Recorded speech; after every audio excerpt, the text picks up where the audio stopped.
Alien Regent's last daughter refused 10,000 suitors, a human scent trigger, her first awakening in ages.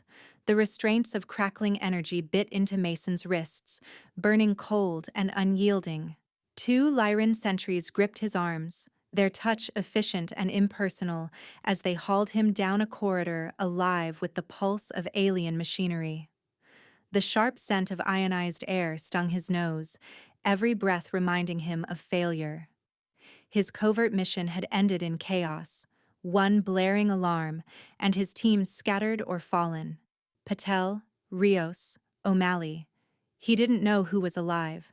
Now he walked into the heart of enemy power, steeling himself for whatever the Lyrans called justice. The corridor opened abruptly. Massive doors slid aside with a serpentine hiss, and Mason was thrust into the audience chamber. The walls soared, sculpted from flawless obsidian, their blackness fractured by floating spheres of cold blue light. Shadows danced across the floor, crawling up columns that twisted like frozen waves. At the chamber's center, enthroned as if carved from starlight, sat Lysira. Her beauty was arresting, unnatural, a vision both fragile and unbreakable.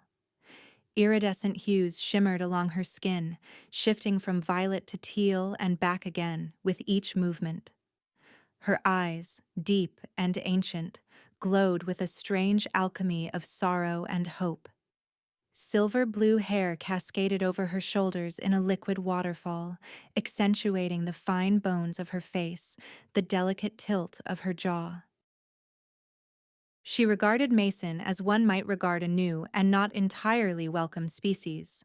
She spoke, her voice echoing with a lilting, distant melody. Another human. How tedious. Mason's chin lifted.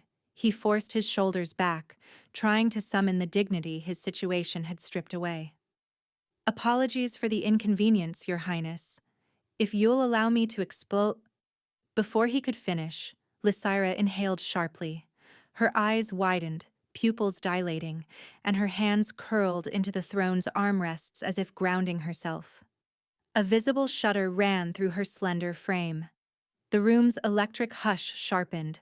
Even the guards shifted, unsettled by her reaction. Lysira's voice was a rasp, barely audible. What is that scent? The nearest guard flicked a glance at Captain Relos, uncertainty flickering in the set of his jaw. Lysira's breathing grew rapid, her cheeks flushing beneath the iridescent surface, color blooming in patterns that flickered up her neck and over her collarbone.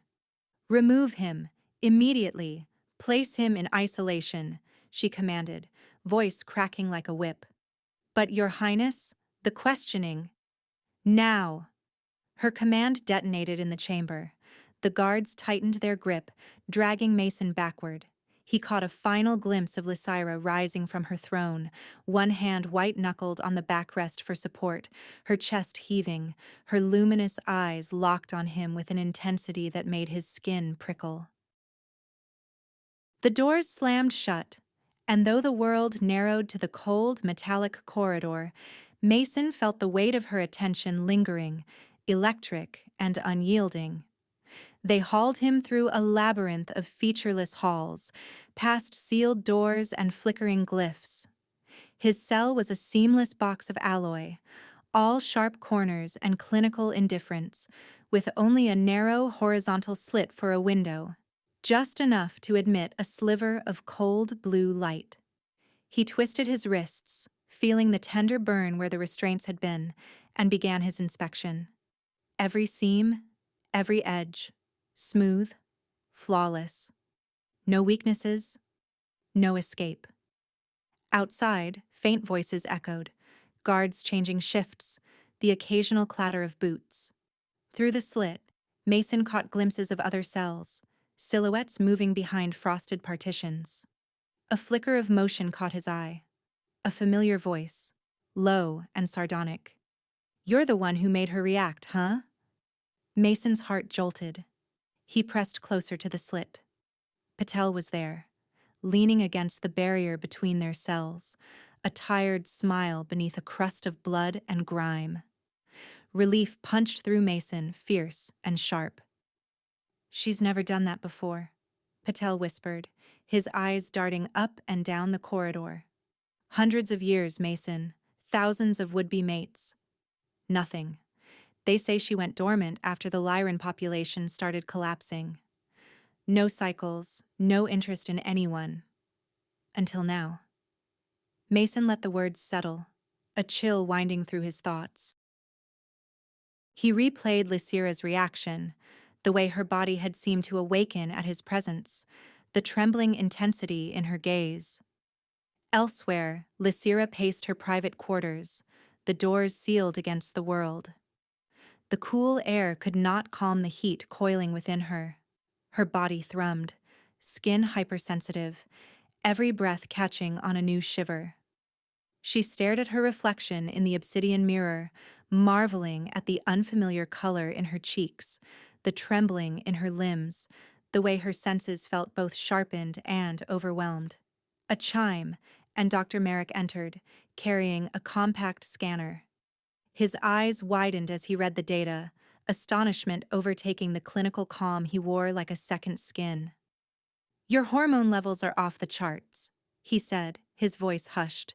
"Full reproductive activation for the first time in centuries." Lysira could barely form the words. "How?"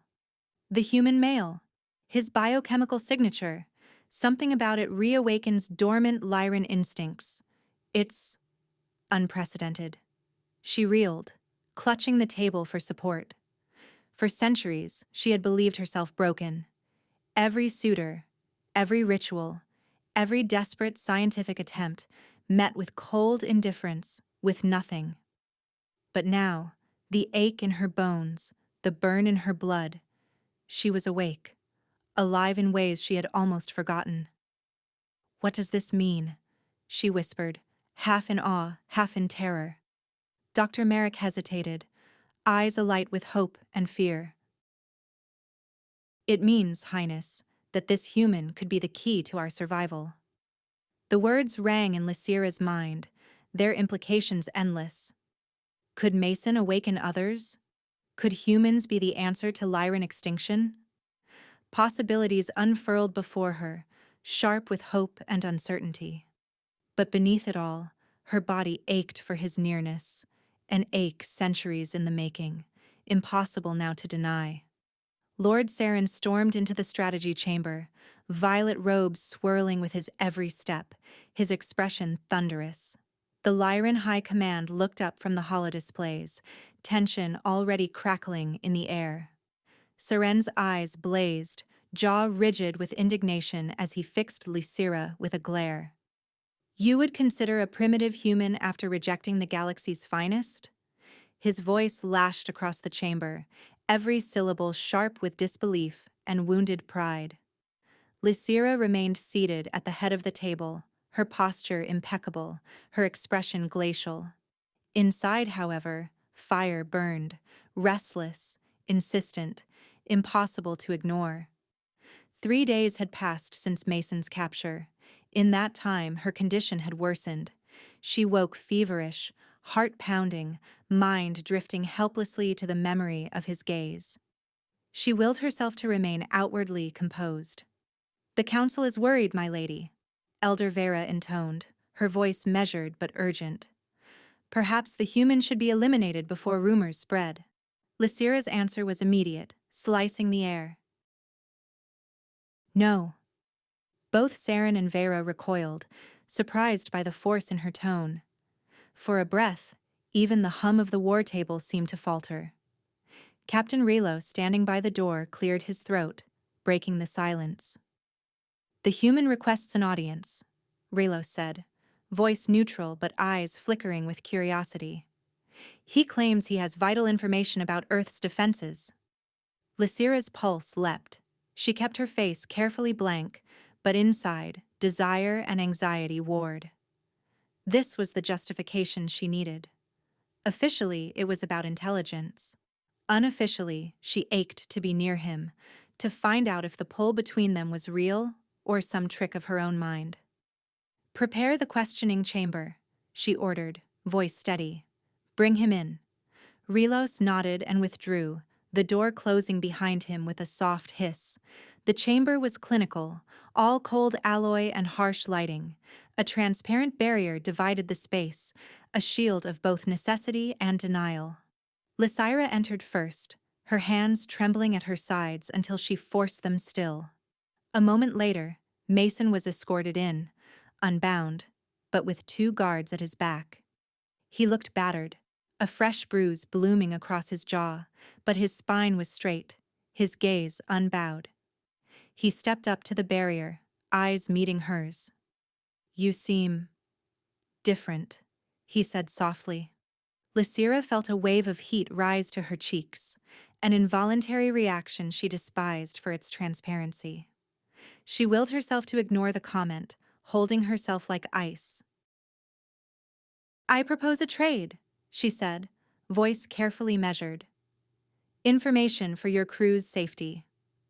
Mason leaned back, folding his arms, posture casual, but his eyes sharp with calculation. "What kind of information?" "Human military strengths, security networks. In return, your crew will be treated as prisoners of war, not executed." She tried to focus on the words, but even through the barrier his scent teased her, a whisper of something forbidden and irresistible. "And me?" His voice was quieter, more intimate. He searched her face for answers. Lysira's thoughts blurred, focus slipping as every instinct clamored for him. She grasped for formality, for distance. "You will participate in research." His brows rose. "Research into what?" She hesitated. She could not say the truth. That her body yearned for his touch. That her blood sang in his presence. Human Lyran biological compatibility. Mason watched her, weighing every flicker in her eyes. "You want to know why you react to me?" "Yes," she admitted, her voice barely more than a whisper. He stepped closer to the barrier, the air between them seeming to pulse and crackle. "You feel it too," he murmured. Her hand rose, unbidden, until her fingers hovered a breath from the glass. "Yes," she breathed, the word trembling. For a heartbeat, time stretched and the chamber held its breath. Suddenly, alarms howled, crimson light strobing along the walls. Raylos's voice rang out over the comm. "Multiple ships approaching, unknown design. They're requesting to dock." Lysira's blood ran cold. The secret was out, and the consequences had come for them. Mason pressed his palm to the glass opposite hers, eyes fierce. "We're running out of time." Within minutes, the docking bay was chaos, a kaleidoscope of color and purpose as envoys from a dozen civilizations poured onto the station. Karn battlemasters in iridescent armor, Scythian envoys cloaked in living shadow, representatives of species Lysira had only seen in ancient texts. They had all come for Mason. She turned on Saren, voice icy. "How did they learn so quickly?" He lifted his chin, smugness barely concealed. "The energy surge from your awakening was detected across several systems. It was only a matter of time." She cursed herself for underestimating the reach of the Lyran biosensors, for thinking such a seismic shift could go unnoticed. She watched as Lord Seren greeted the arrivals, lips curled in satisfaction. The traitor had forced her hand. "Where's the human?" demanded one of the Karn battlemasters, voice like gravel. "In isolation," Seren replied, not bothering to hide his contempt. Lysira's decision was instant. "Bring him to my chambers." Moments later, Mason stood in the heart of her private quarters, no longer bound but watched by 2 silent guards. Lysira dismissed them with a word, then sealed the door with a gesture. Alone at last, she found herself tongue-tied, breath shallow. Mason's eyes found hers, hungry, restless. The air was thick with her pheromones, their subtle perfume clinging to the chamber. He took a tentative step forward. "What are you doing to me?" he whispered, voice ragged. She drew closer, feeling the wild stutter of his pulse even before she reached him. The same thing you're doing to me, she answered softly. Her fingers brushed his cheek, the contact like a circuit closing, heat and electricity exploding along her skin. Mason's hand slid to her waist, gentle but insistent, pulling her to him. Their lips met, urgent and searching, the pent-up hunger of 3 days spilling into that single desperate kiss. Lysira gasped against him, arching, her hands clutching the fabric of his shirt as if it could anchor her to reality. For a moment the world narrowed to just this, his breath, her heartbeat, the dizzying rush of sensation she had thought forever lost. Then, weapons fire thundered elsewhere in the station, a staccato of energy bolts and shouted orders. They broke apart, chests heaving, Mason's hands still braced on her hips. "The others!" Lysira panted, eyes wide. "They want you." Another explosion shook the station, rattling the glass. Through the viewport, streaks of energy lit the void, star-bright against the darkness, as factions clashed for the right to claim the human. Mason's jaw tightened. He glanced toward the door, instinct kicking in. "We have to get out." "My ship," Lysira said, already moving to a hidden panel. "If we move now, we can escape in the confusion." The comm crackled. "Lord Saren is leading a force toward your rooms," Relos warned, his voice strained. "They demand the human." Mason crossed to a weapons rack, snatching a compact blaster and checking its charge. "How many?" "Too many," Lysira replied, her own adrenaline surging. "But I know these halls better than they do." She hit a sequence on her wrist pad, activating emergency protocols. The lights flickered, doors along the escape routes unlocked, and alarms shifted to new frequencies. She looked at Mason, her eyes fierce. "Stay with me." Mason grinned, reckless and alive in the chaos. "I'm with you." Together, they plunged into the labyrinthine corridors, moving as one as the station trembled with the fury of the galaxy converging on them. Lysira's shuttle hurtled through the black, guided by coordinates hidden even from her crew. Mason sat beside her in the cockpit, one hand pressed to the hastily bandaged wound on his thigh. Blood had dried along the torn fabric of his uniform, and every jolt of turbulence sent a fresh lance of pain up his leg. Lysira's fingers danced across the navigation console, sweat beating at her temple as she watched the readouts. Beyond the viewport, a dead world spun beneath them, gray and cratered, stripped of atmosphere, a silent testament to extinction. Their shuttle broke through clouds of debris, descending toward an orbital platform that shimmered with cloaking fields and nested antenna arrays. As they docked, the hangar doors rolled open with hydraulic precision, swallowing them into the belly of the outpost. The interior thrummed with energy. Lights traced their path down metallic corridors, illuminating walls layered with data displays and biotech vines pulsing with synthetic sap. The air was thick with ozone, sterilized and cold. Dr. Merrick met them at the threshold. He wore the same crisp uniform, but his face was drawn with worry. He glanced at Mason, noting the limp, then fixed Lysira with a reproachful frown. "Highness, you shouldn't be here. The Council's protocols." "We had no choice," Lysira interrupted, voice sharper than she intended. "The factions are closing in. There was nowhere else." Merrick hesitated, his gaze flickering between the two. "Very well. Come with me." He led them deeper into the heart of the outpost, past locked doors and security nodes that scanned their retinal patterns as they passed. Finally, they entered a vast chamber lined with glass partitions. Beyond the transparent walls sprawled a laboratory alive with motion. Robotic arms manipulating vials, holographic displays scrolling with genetic sequences, alien scientists of a dozen species conferring in tight knots. Mason paused, hands curling into fists. He stared through the glass at the rows of equipment. Incubators glowing with bioluminescent samples, racks of unfamiliar medical tools, cages housing twitching samples under quarantine. Every inch of the lab pulsed with purpose. "What is this place?" Mason demanded. Merrick gestured to the largest wall display, where a branching network of species icons converged on a single central point, a human double helix, spun in iridescent blue. "This is the Harmony Project," he explained. "A collaboration among 12 dying species to find a genetic solution to extinction." Lysira moved closer to Mason, her shoulder brushing his. "You've been studying humans for decades?" Merrick nodded. "Since first contact revealed that human DNA could be compatible with several alien reproductive systems, we began quietly sampling genomes, searching for rare profiles, like yours, Mason, that could trigger responses in our females."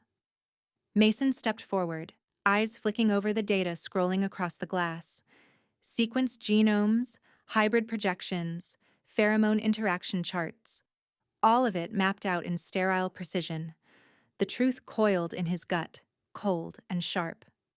"My capture," he said, voice flat, "was planned." Merrick did not flinch. "Your genetic profile was flagged years ago. When the mercenary raid on your convoy was arranged, it was not by chance. We needed you brought to Lysira. Of all the species, Lyran females have the strongest physiological response to human chemistry." Lysira's knees buckled. The world tilted. For a moment, she was falling. Mason caught her, steadying her as her breath shuddered out. "So none of this is real," she whispered, eyes brimming with betrayal. "My feelings, my body's reaction, it's all engineered.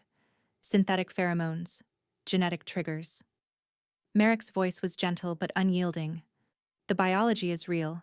The attraction, the response. These are hardwired. But yes, the meeting was orchestrated. We needed to know if the theory would hold." Mason's hands trembled as he scanned the displays. "How many others?" he asked, his voice raw. 19 humans have been identified across the colony worlds," Merrick replied. "You're the first successful retrieval." Mason's anger surged.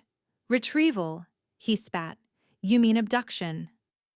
On the screens, projections bloomed, charts showing breeding rates, hybridization models, proposals for controlled reproduction programs. Mason saw documents labeled resource allocation and human integration protocols. He smashed a fist into one of the glass consoles, shattering it in a spray of sparks. The lab's alarms flared, then subsided as the system rerouted. "We're not resources," Mason hissed. "We're people." Lysira turned away from the displays, arms wrapped tight around herself. Doubt gnawed at her, hollowing her from within. Was anything between them real? Or just the product of genetic engineering, pheromonal manipulation, a cold calculation masquerading as passion?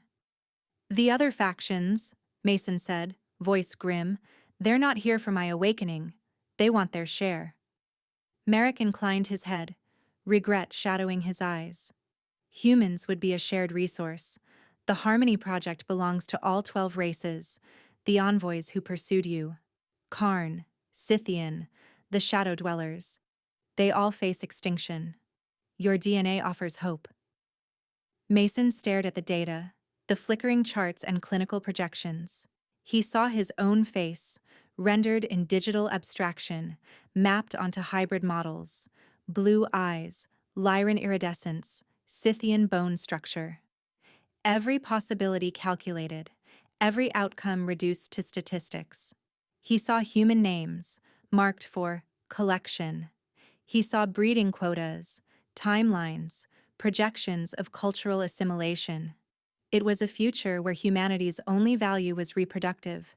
Doubt twisted inside him. Was his desire for Lysira just a chemical trick? Was her longing for him nothing more than a byproduct of the Harmony Project? An experiment gone too far? Lysira stepped back from Mason, her eyes bright with unshed tears. "I need to be alone," she said, voice hoarse. Without waiting for permission, she slipped out of the lab, her footsteps echoing down the sterile corridor. Mason watched her go, longing and anger warring inside him. He was surrounded now by evidence of his species' exploitation, charts, samples, and plans to reduce humanity to breeding stock for the desperate, dying races of the galaxy. The lab pulsed with the quiet machinery of a plan that had already begun. The worst part was, Mason realized, it was working. Lysira stood alone at the edge of the observation deck, arms wrapped around herself as she gazed out into the swirling nebula beyond the transparent bulkhead. The colors, violet and emerald, gold and midnight blue, twisted in slow, endless spirals, uncaring of the turmoil raging inside her. Her body still hummed with longing, nerves on fire, every cell aching for a touch she wished she could despise. Each breath felt like defiance against her own biology, and she loathed how little control she truly had. The door behind her slid open with a quiet hiss. Footsteps approached, measured, deliberate. "I want to be alone," she said, voice sharp, not bothering to turn. "Tough luck." Mason's voice was roughened by fatigue but steady, carrying a note of determination that cut through her defenses. "We need to talk." She kept her gaze locked on the nebula. "About what?" He came to stand beside her, his reflection joining hers in the glass. "About how we're both pawns in some interstellar breeding experiment?" His tone was bitter, but a hint of dark humor edged his words. "Or maybe about how, while you were gone, 3 different species tried to seduce me." Lysira's head snapped around, luminous eyes narrowed, the faintest blush tinting her cheeks. "What?" Mason shrugged, a wry smile twisting his lips. "The Karn offered me a palace if I'd cooperate. The Scythians promised I'd rule if I joined them. Even the Shadow Dwellers sent someone to offer me incentives." For a moment, jealousy flared bright and sharp in Lysira's chest, hot enough to override shame and fear. "And?" she demanded, voice low. Mason turned fully to her, brown eyes intense, his expression serious now. "I told them to shove it." She blinked, surprise flickering across her face. He stepped closer, the air between them charged and heavy. "Even if this started as a setup, what I feel for you is real," Mason said. He lifted a hand, hesitated, then cupped her cheek with gentle reverence. She tried to hold on to doubt, to logic. "How can you be sure?" Her voice was barely a whisper, brittle and afraid. "Because when I fought through 3 levels of aliens, all I cared about was finding you." His thumb traced her cheekbone, soft and steady. "Because when you walked away, it felt like losing a part of myself. Not just some genetic reaction, Lysira. Something deeper." Her resolve crumbled. Lysira leaned into his touch, closing her eyes. "Genetic compatibility might explain the attraction," she murmured, her voice trembling with emotion.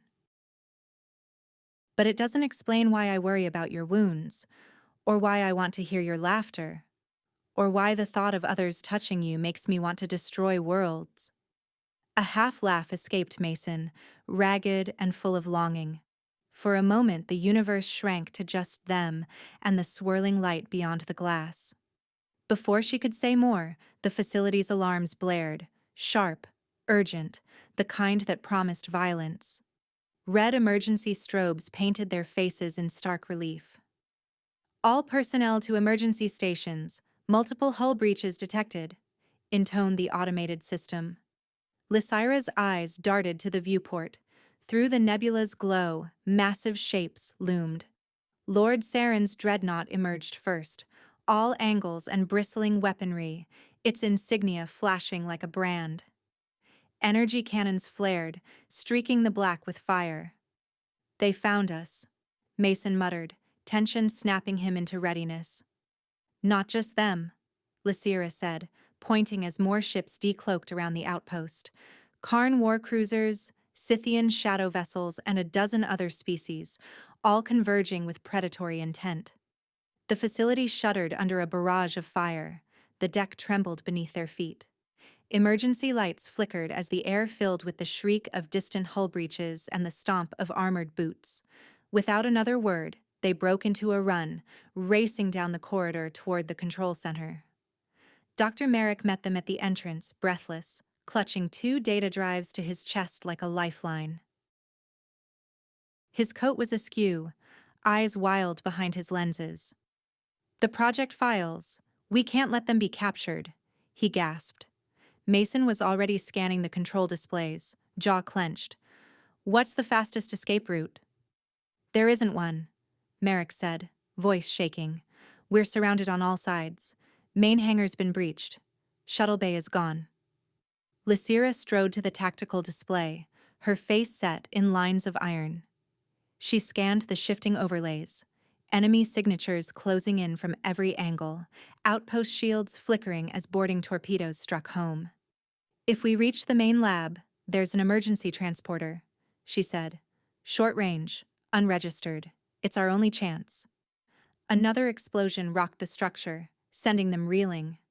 Through the glass wall, Lysira saw Karn shock troops in exo-armor blasting through outer corridors, Scythian envoys gliding on clouds of shadow, plasma rifles raised. "They're not here to negotiate," Mason said, drawing his sidearm, checking the charge. His voice was cold steel. "They're here to claim their prize." "No," Lysira agreed, gaze locked on Mason, resolve burning in her every word. "They're here to take you. To take what makes you human and use it until there's nothing left." She pressed the emergency code into the console, doors unlocking along their escape route. "Are you ready to see how real this is?" Mason flashed a fierce, wild grin, adrenaline lighting his eyes. "I was hoping you'd ask." Shoulder to shoulder, they plunged toward the chaos, the fate of worlds chasing at their heels. The main lab was a fortress now. Alarms shrieked, smoke curled from shattered panels, and the flicker of weapons fire painted the walls in hellish strokes of color. Mason crouched low behind a scorched console, pulse hammering in his ears as he peered down the sights of his blaster. Lysira worked furiously at the central terminal, her silhouette outlined by the ghostly glow of data cascading across a dozen hollow screens. "How much longer?"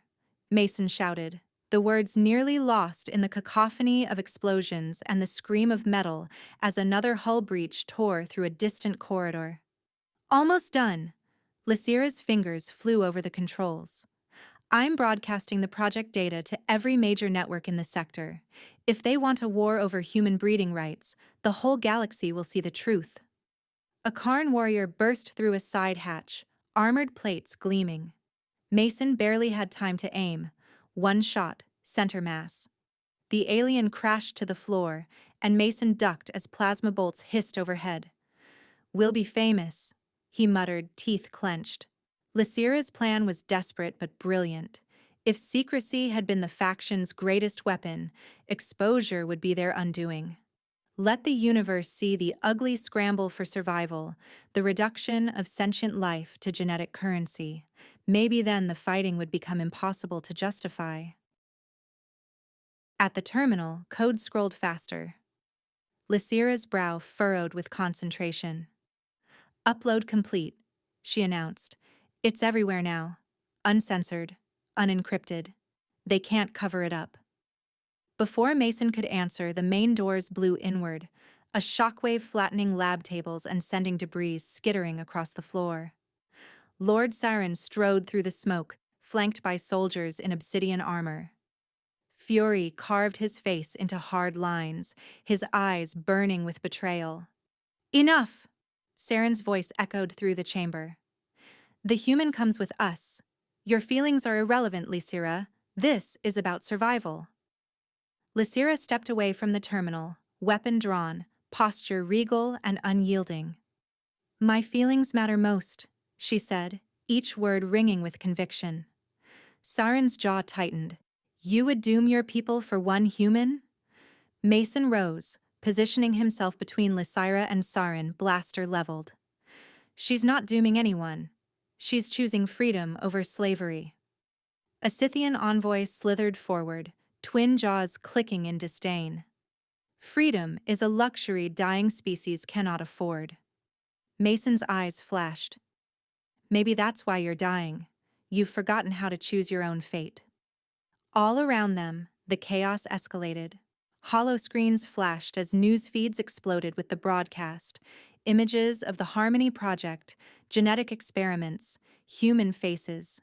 Factions receiving the data in real time began to argue, the unity of their assault fracturing as the truth went viral. Dr. C. Merrick appeared behind the invaders, his white coat stained with soot.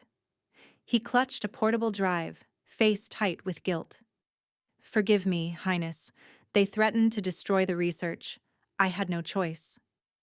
Lysira's eyes burned, but her voice remained steady. Research that treats us like animals, that reduces every feeling, every life, to a sequence of genes. Saren's fury flickered with desperation. Research that could save us all. One human, just one, could ensure the future of 12 species. Mason stepped closer, still shielding Lysira. And what about us? Do we even matter in your future, or are we just breeding stock? Saren's lips curled. You're a means to an end.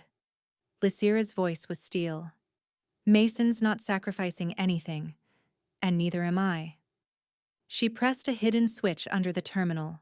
With a deep, mechanical rumble, blast shields dropped from the ceiling, sealing off the entrances and plunging the lab into relative silence.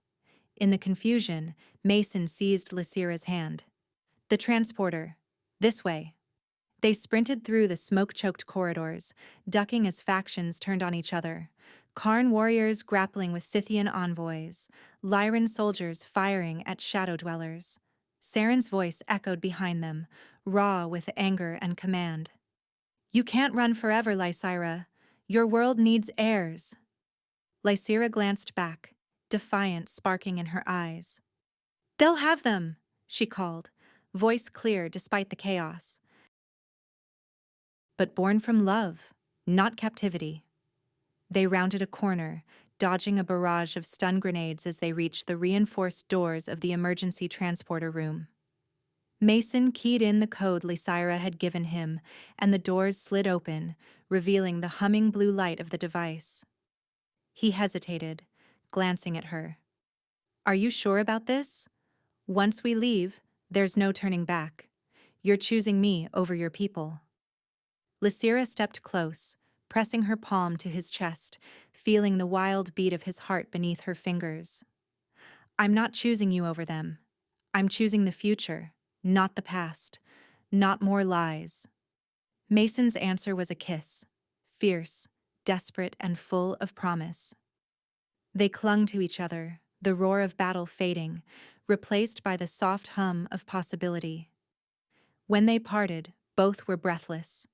He smiled, brushing her cheek. Where now? Lysira's lips curved, eyes shining with hope and uncertainty. Somewhere we can decide what this really means. Together, they stepped onto the transporter pad, fingers entwined, as the world they left behind tore itself apart in the name of survival, and they leaped into the unknown, ready to choose their own fate. The neutral port drifted in the dim shadow of a brown dwarf, its hull bristling with docking arms and traffic beacons.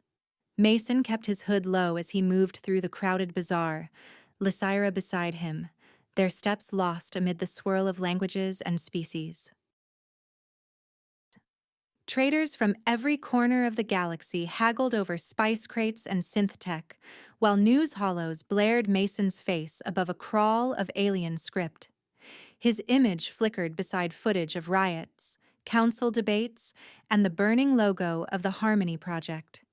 He was, whether he wanted it or not, the most wanted human in the galaxy. Lysira led him down a side passage, past a bouncer with obsidian scales and a gaze like a hungry reptile. They entered a secluded lounge, thick with incense and the hush of secrets. At a corner table, Agent Collins waited, hair grayer than Mason remembered, but posture as sharp as ever. You've made quite an impact, Collins said, gesturing for them to sit. Mason slid into the booth, Lysera at his side, tension radiating from her in silent waves. "We exposed a plan to enslave humanity," Mason said, voice low but edged. "I'd call that justice." Collins offered a wry smile, sliding a datapad across the table. "Earth's leaders are divided. Some want to surrender you to the Alliance. Others want to lock you in a lab and study you. I represent those who believe humans deserve a choice." Mason thumbed the pad, scanning the encrypted file. "You want us to infiltrate the Alliance summit?" he asked, unable to mask his surprise. "The 12 species are meeting to decide their next move," Collins explained. "With the Harmony Project exposed, they're desperate to salvage order. I want you to offer another path. Voluntary human-alien partnerships, not forced breeding." Lysera leaned over the datapad, absorbing the details. "We'll need allies on the inside," she said, her voice calculated and cool. "You have them," Collins assured. 4 species are ready to abandon the program. Convince 2 more, and the Alliance falls apart. The whole system changes. Mason's eyes narrowed. "What's the catch?" Collins exhaled, his gaze grave. "Lord Saren leads the hardliners. He claims humans manipulate alien emotions, that you're too dangerous to be free. He's proposed combat trials. Win, and humans become equal partners. Lose, and every human in space becomes property." Mason let the words settle, the implications twisting in his gut. "How many opponents?" "All of them," Collins said quietly. "One at a time, on their terms. No outside help. Their arena, their rules." Lysera's composure faltered. "That's suicide, Mason. The Karn warlords alone?" "Not if I fight smart," Mason said, a grim smile cutting across his face. "Humans win by adapting. I'll learn from each fight. They expect a brute, but I'll give them something else." Lysera's lips curled in a sharp, fierce grin. "I know how to make them underestimate you." The summit arena was carved from living stone, packed with thousands of delegates and dignitaries. The air crackled with anticipation, the audience a living tapestry of scale, fur, chitin, and iridescent skin. Mason stood alone in the center of the pit, the only human among giants, his frame dwarfed by the Karn warlord striding to meet him. Lord Saren watched from a high dais, smug and imperious, his gaze daring Mason to falter. The first challenger was a Karn, armored in bone and muscle, wielding a warhammer that looked as though it could flatten a hovercar. Mason raised his fists, feigning uncertainty. The Karn charged, roaring, his attacks brutal and direct. Mason ducked, rolled, letting himself be battered and driven back. But as he retreated, he watched, mapping the arena, noting the slick spots where coolant had leaked, the seams in the stone, the patterns of the crowd's roars. Then, as the Karn overextended, Mason pivoted, using the alien's own momentum to trip him, slamming the warlord's head into a support beam. The arena erupted in disbelief. The next challenger was a Scythian infiltrator, a wraith-like figure who shimmered in and out of sight. Mason stood motionless, ignoring the taunts, listening instead for the faint scrape of feet, the whir of camotech, the shift of displaced air.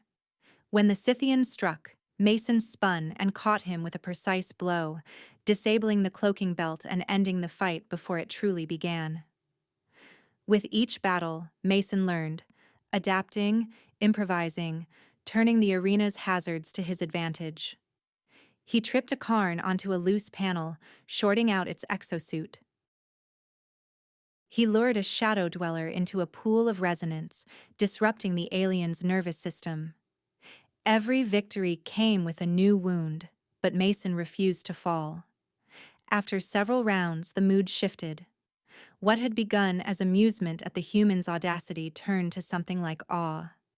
Delegates murmured, uneasy. Even Dr. Merrick, watching from the med station, whispered, "He's learning. He adapts with every fight. Lord Saren's face darkened with every triumph. At last he rose, his voice cutting through the arena. Enough. All at once, then. 8 champions surged into the pit: Karn, Scythian, Shadow Dweller, and more. Mason vanished beneath a storm of fire and fury. For a moment, he seemed lost, outmatched. The crowd surged forward, hungry for blood. But Mason had studied every inch of the arena. He triggered the environmental controls, flooding the pit with mist. He moved like a ghost, using the chaos, pitting the factions against each other, turning their strengths into weaknesses. One by one, he felled them, until only he stood, bruised but unbroken, the others sprawled at his feet. The arena fell silent. Mason's voice rang out, strong and clear. Humanity won't be your breeding stock, but we'll be your partners, if you let us choose. Above, Lord Saren's face was thunderous, but the crowd erupted in applause. The tide had turned. 6 months later, the colony ship Aurora floated in orbit above a lush, unfamiliar world. Its hull gleamed with banners: human, Liran, Karn, Scythian, and others, all fluttering together in the thin, golden light. The air aboard the ship buzzed with purpose. Construction drones swarmed, children of every species played in the corridors, and laughter echoed through the shared gardens. Mason stood on the observation deck, arms draped around Lysira's waist as she leaned into him. Below, the colony's first city rose, towers of living glass, parks where bluegrass and crimson ferns mingled, streets alive with promise. The council approved more colony ships, Lysira said. Gaze on the bustling activity beyond the glass. Applications are flooding in. Volunteers from every race, eager to help build something new. Mason pressed a kiss to her hair. Any news from Earth? Lysira smiled softly. Collins says the breeding program is over. The Alliance is moving to voluntary partnerships. Real ones, not assignments. The Harmony Project is history. Mason exhaled, relief loosening something deep in his chest. It wasn't easy, he said, but we made it. Lysira turned in his arms, her eyes luminous with joy and gratitude. The scientists confirmed it. Our compatibility is genuine, not engineered, not forced. Just 2 beings who fit together. Mason kissed her then, gentle and sure, the taste of hope and hard-won freedom on his lips. So, the Ice Queen found her match. Lysira's laugh was radiant. She found more than a match, Mason. She found her home. Our story ends here. Make sure you subscribe, press the like button, and tell us in the comments what stood out to you the most in this video. Your feedback means a lot to our team. You'll discover many more captivating stories on our channel. See you in the next one.